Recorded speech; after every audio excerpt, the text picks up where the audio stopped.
Hey, I'm Grant. Welcome back to some meaty Dead Rising Shop Till You Drop. So I'm going to get in and be doing some Otis missions. I'm pretty sure the entire game goes through this cycle of case file and then at least 1 or 2 missions from Otis. I guess technically the game counts that Cletus thing as not a case file, but it's required anyway, so I would consider it one. This is going to be the Drunkard, so if this is like in the original game, all I have to do, there we go, is I have to get to the food court, and then I think I just have to kind of beat him up and he'll come with me. So I'm guessing that the only real challenge of this one is just getting him back. I haven't yet looked up how to use the shortcut I unlocked in the last episode. I believe you have to talk to him before you leave, and he will open it up for you. Or you might get the option if you actually go up to that, but I believe it does cost money. Probably won't be using the shortcut too much. Maybe if it does get hard. I think actually the survivors are kind of okay. They're probably a lot better in those open areas like the park. Really doesn't concern me. And I'm guessing I should not be surprised by the convicts. They're their own thing. They're probably their own mission, so I will know for sure that they're coming. I went and I did some tweaking for the Elgato. There's not much I can do on the brightness here because the game is really just dark. So I will be doing the same effect I did on the last videos of upping the brightness and the gamma. And that helps a little bit, but by turning up the brightness on the Elgato, it essentially makes all the menus terrible. And since that will be in the source stuff, I can't really reduce it. Whereas, at least this kind of actually creates the impression of what this game is. It really is this dark. I don't know how you're supposed to react to these fucking parrots, because you can see them normally. Like during the day, I actually very much prefer them to the poodles who just come at you out of nowhere and you can't seem to hit. Okay, I thought for sure I was walking into the blocked off area that was the movie theater. Then I guess I just got to turn around. Where am I? Am I not going out of the park exit? Okay, I'm so lost. Was that Gill's sandwiches I passed with a blue border? I know this game pretty well, at least the original, but I guess I don't know it that well that I can identify a store by like just one random color. Can I get you as you jump? Ah, come on. I did stock up on food before I left. I have to make sure I remember to do that every single time. Because since this game's so clunky, it's really easy to dive straight back into the missions without prepping. Because it doesn't feel like you should have to. It feels like it should just kind of start you. And honestly, I kind of think that... Oh, God. Broke. I kind of think that really... I know they have food to be like Dead Rising 1, but I wish that wasn't a thing at all, really. Or maybe it was like Dead Rising 4 where I could just tap a button. It really kills the gameplay for me when every time I have to open up the menu, pick some food, hit use, choose who it goes for. It just takes me out of it. Now, that being said, I don't really know how you would fix it otherwise. I guess you could maybe get it from drops. But yeah, that starts getting further and further from what the actual game is. So that's not a great option either. I don't know, tell me what you think they could have done to really improve this. Not a bad game. I actually really enjoy myself, and I look forward to playing it whatever I do. But it is kind of an endeavor to sit down and get this Wii up and then be like, oh god, it's dark, the controls don't work, it looks terrible. So even though I'm having fun, it is kind of like a little bit of work. So in the original, I don't think you have to punch him. I think I always do because I forget, but I think you just have to walk away. So that... So I'm gonna try that first because I think he just keeps talking. But I have to explain the situation. God damn. I always forget that I have to hold Z and A to talk, so if you see me punching during conversations, it's because I have let go of my trigger. Even though there's really no reason I should ever do that. Oh. So I'm pretty sure I have to leave, but it's not so easy when you can't see anything. So I'm also going to heal up.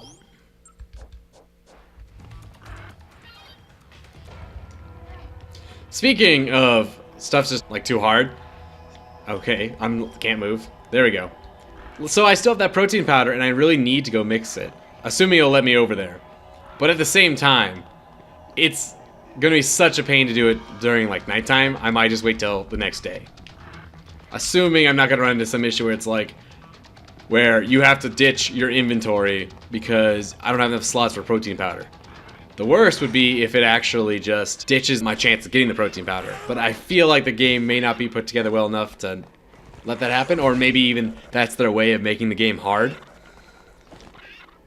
But man, I don't put it past this game and be like, oh yeah, how come I only could get protein powder twice, and then I look it up that, well yeah, if you have a full inventory, you just never get it. Hopefully they don't, but we'll see. I assume it's just, oh, you need to throw something away before you get this. Is this my first blind escort mission? I think you could count Greg when I get him from the Wonderland Plaza, but since you get the shortcut, it's pretty trivial. Plus, he was a pretty good survivor. Normally you have to escort Gill, and I haven't tried that at all. I'm just running. It actually literally didn't occur to me until I'm halfway across this park that I should have carried him. So, hopefully he's not way back there dying on me. And I've covered this before. I don't actually know if I can buy ammo from Cletus. I wasn't able to see any. So all I have right now is just the rifle shells that I have to use. And that's a whole thing where it doesn't work like the rest of the guns. It actually puts you in first person, and then you have to aim up and down with the control stick, not the Wiimote. So it's super disorienting. Okay, so I do not need to escort him. And either he was way faster than I remember, or maybe it's because the park's small, but I actually did not think I could transition there. I thought for sure it was going to block me, and then I'd have to look and be like, oh wow, he's halfway across the park, and I'm getting mauled by poodles. Thing is, probably in this game, out of any of the Dead Rising games, you're the most incentivized to not give a shit about your survivors because you can heal them from anywhere in the map. Plus, honestly, I think the further I get away from him, the less zombies that can spawn on him. And I don't think it's ever zero. I definitely think this game runs very, very close to its maximum benchmark, so they can't really have a lot of leeway with zombies. They can at night, and I think that's the real reason that's why this game is so dark, is just so that they don't have to load a lot of zombies for atmosphere. You assume it's really dense because there's so many more around you, but ultimately they just took every single zombie in the area and then shoved it next to you. So I don't know if I explained this. So there is prompts that come up in the classic Wii style, kind of like those getaway ones, but they're very contextual. Did I lose him? How do you make it across the park but not this? So they're very contextual, so like they have to be when you have a baseball bat and a zombie's kneeling on the ground in front of you and it's facing a certain way, then you'll get the home run one. That's the only time they'll come up. I have like no control whatsoever of when those actually appear and whether or not I can do them. So he must be stuck somewhere because I don't think he's getting any closer. This was something I experienced with the girls very early on. It seems that sometimes they might even just kind of give up if you're too far away. And I'm guessing that's to prevent exactly what I just said, where you run away so the game stops rendering zombies by them and then it's trivial. Well, if that was the case, escort missions would be a joke. That being said, he's lost at this point, really. I'm just gonna have to wander back. So this could be another advantage, honestly, of the fact that they block off so many areas. Oh, I think he's nearby. I just totally mistook him for that zombie. Is the fact that it's actually kind of linear. There he is. There's only one way through every single area, so at least that way I can kind of find my way through, despite it being so dark. I don't think that was the design decision. I'm pretty sure it was all for technical reasons, but that would be my guess. I don't even know why I need a rifle. I should have used all that ammo in the fight and then saved my shotgun ammo for the rest of the night. Because my rifle's my one long-range weapon, and it's like I don't have anything long-range to fight. I don't quite understand also why it's so dark in here. It seems like sometimes some of the plazas have their lights on, or what I think it was is when I was doing the Cletus mission, lights are on until midnight or something. Oh man, did you see that zombie sprinting behind me? That was pretty awesome. So I think they just like have lights on until midnight and then they actually shut off, and that's how that's working. But yeah. I'm guessing that sprinting that I'm noticing just recently now, that's supposed to be an effect of nighttime. They'll sometimes do it anyway, but I'm noticing that a lot more at night. Which, I haven't really noticed them being tougher, but I think they're just making it up with them being aggressive and the draw distance. That was a dick move. When he was like hiding behind a cover. That was something that Dead Rising, I believe, Off the Record and 3 did, where they would purposely hide zombies and they would be like, gotcha. And I think it's kind of cheap. Like, I never thought of Dead Rising as like a jump scare game, but I'll admit it made me jump a couple times. And I play a lot of horror games. It's kind of my thing. I mean, I haven't really ever done much with the YouTube for it, but I really like them. I just think there's a lot of really interesting things you can kind of like learn about yourself playing horror games.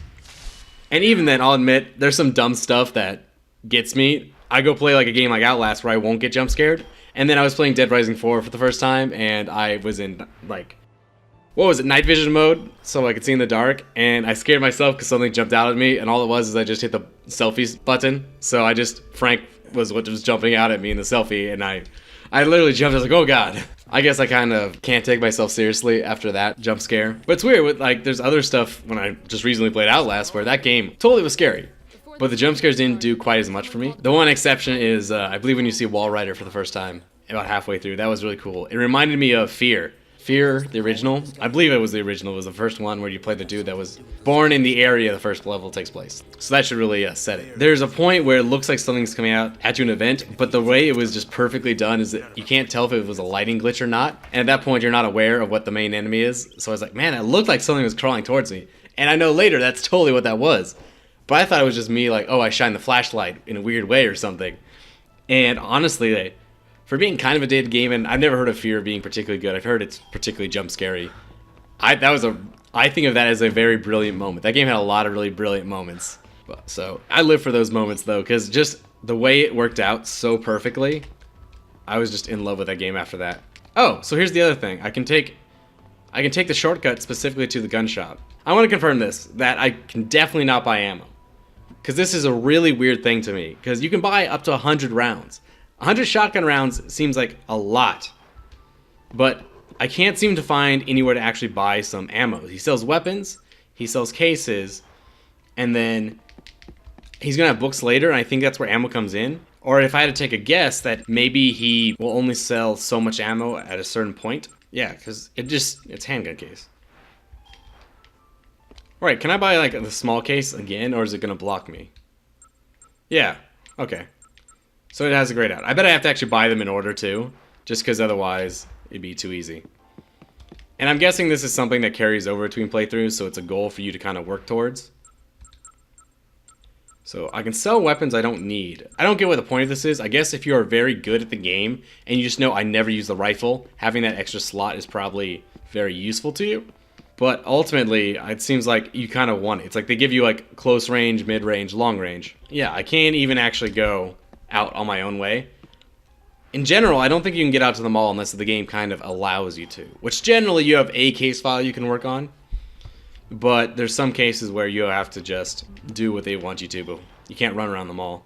And I think that's just to simulate the timer. Like, oh no, you can't go out. There's bombs under the mall right now. What are you thinking?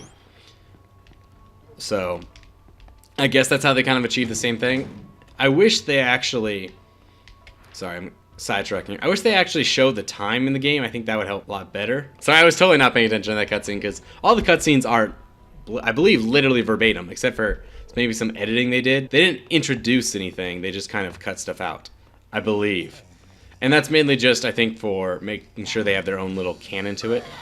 There's zombies in here now. That's actually a big change. And we'll be fighting Sniper Carlito, and that's probably going to be my goal for the episode. If he's anything like what he is in the main game, he might actually be incredibly tough to do on the Wii. Because you're not going to be able to counter-snipe him. And I'm guessing my cheese strategy of using the hockey stick doesn't work in Chop Till You Drop. So that's not going to be a good thing. Oh, yes, so I thought this was coming. So Joe the Cop isn't a scoop in this game. Instead, she's a mini-boss. So for the rest of the game, we'll be encountering Joe the Cop zombies repeatedly. This is not like, oh, a one and done thing. And this is how they get around the fact that they can't have a lot of zombies. Instead, they have things like Joe, like these tanks. So she will continue to be going, like, popping up wherever. It's just like how the poodles, you saw them once and then they were everywhere. That's what's going to be her. She's essentially the tank zombie. And there's going to be one more special infected that I'm aware of that will be, I think, coming up. It'd be after this, because he shows up in the entrance plaza. I think there's actually a case about him. Or I think it's that you go find the old guy in the antique shop, and that's what kind of prompts it. But that one makes a little bit more sense, I think, and I'll talk to about it when we get to him, about why he wasn't actually in the game, and they made his model into a zombie. Which, that being said, I don't think they could port anything from 360, like, directly. Like, I think the models they might have straight up recreated, but I don't know, I'm not really familiar with that side of how video games work. If models are pretty standardized against like all games, or if that's very specific to the game you're working on, I don't really know. It seems like you should be able to like downscale the models with some algorithm, just like you would a picture. I was excited because I really wanted to crank this out because I'm going to be super busy tomorrow. I have to go to this young professional networking opportunity, which is being paid for by my company, which is great. I'm excited to go, but looking through the itinerary, first of all, it's never been that big my thing. Like, I would generally consider myself a little bit more of an extrovert, even though I get stereotyped a little bit more the other way. But I don't know, networking events are just kind of, I don't see the points. Like, I feel like I can network, and I do that with people that actually I think I can get a connection with. I don't want to just go meet a bunch of people to go check them off on a list so that, hey, remember when you met me that one time? Well, guess what? I need you to do something for me. I don't want to be that guy. I would much rather have like, oh, actually know the person and then kind of build stuff off of there. So then it just seems to be, oh, is he actually on the ground floor? Oh gosh, these freaking banners. Oh. Oh. So I guess I have to dodge. That must be for the bullets. That can be the only answer, is that's what I was dodging, but it could be the bombs as well. So anyway, I have to go, and I was looking through the itinerary, and essentially they have the keynote speaker, which he sounds like somewhat interesting, but okay, that's Brad. Like many of the other events they have, it seems kind of like the topic is just, isn't this to kind of teach me things? And then there's a lot of stuff like, listen how this guy did an amazing job, and he can rant about how awesome his company is. Isn't the point for me to learn things, not for you to just brag about your job? Which, I mean, isn't bad necessarily. Like, there's a lot of stuff I think that could be learned from that kind of thing. It's just, is this the time to do that? And just looking at some of them, it's gonna be kind of, oh god. That was a headshot. Oh god. You know, I never actually thought of it, but I don't know if headshots work on Frank or not. I would assume not, but the way Dead Rising is built, it's one of those things where, for all I know, they totally could. Oh yeah, I want to go see if I can. Yes. Oh, I need to go grab the Servbot head if they have it. But the way Dead Rising built is it's super modular. So basically, I think generally speaking, zombies, basically they make a base model of a character in this game, and then zombies follow all the rules, survivors follow most of the rules, and you follow the least. So like you and psychos and stuff, you get a lot of rules about like how you can't get hit by certain things, weapons, what have you. Oh, come on. Whereas a zombie, you can hit him with anything. That lock is actually kind of nice for this long range. Oh, will you just stand there? That would be amazing. So anyway, I'm sure I'll have like the, depending on how much I want to film tonight, I'm sure I'll have plenty more to comment on how that thing went. There we go. It's one of those things where actually I was hoping to learn a little bit about YouTube and stuff. Like, not crazy, but in a way, like, hey, I kind of run, like, I guess you could call it a small business. I've never made any money doing YouTube. And even if I did, it would still just be like, oh, this is just kind of a, I would call it a kickback, is what I would always think of it as, where, yeah, oh, maybe I made money. Did he go down? Oh, no, he just hit. Maybe I made money, but it's like, oh, I spent $100 to get 20 bucks. So it's not really me making bank, but it's just, oh, hey, this gives me the ability to do stuff 20% more often. Or just do cooler things. Like, I know some of the coolest stuff that I really enjoy doing costs money. Like, one of the examples I always go to is just we did that big Dark Souls drinking game at one point on my channel, and I don't have it up anymore. I want to kind of redub it and do a whole bunch of stuff with that now that I kind of have the equipment down, and I'm a little bit better with it. But ultimately, that cost money. We had to actually go buy a good amount of booze. I bought very specific pitchers and glasses to match the SS Flask in Dark Souls, and part of that was we had shots themed after every single boss that you would take once you beat it.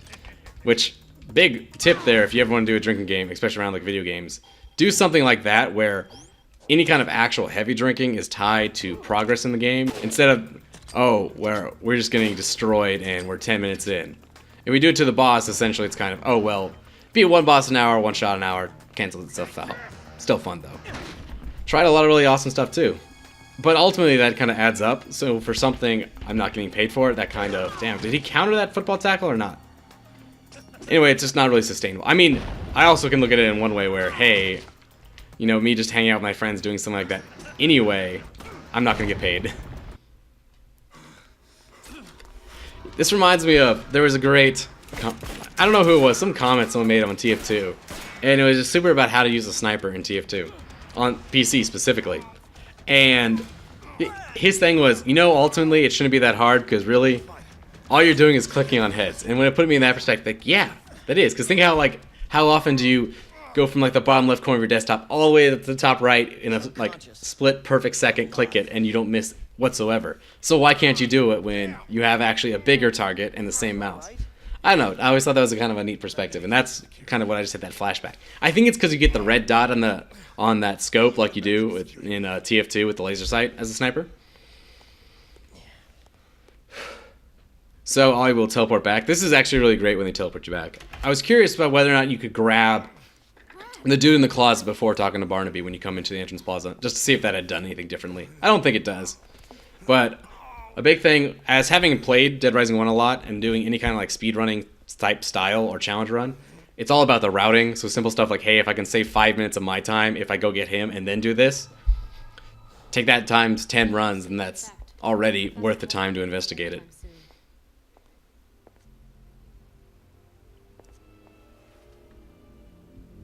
Are they going to send me right on this mission? I managed to stop the bleeding. So how are they going to do this? This is timed. This would have to be timed. Otherwise, this is a pretty easy mission. So I'm guessing they might have some kind of one-off timer. Because I guess they already have a timer that counts up, so maybe they just have one that counts down, and that's how they're going to do this.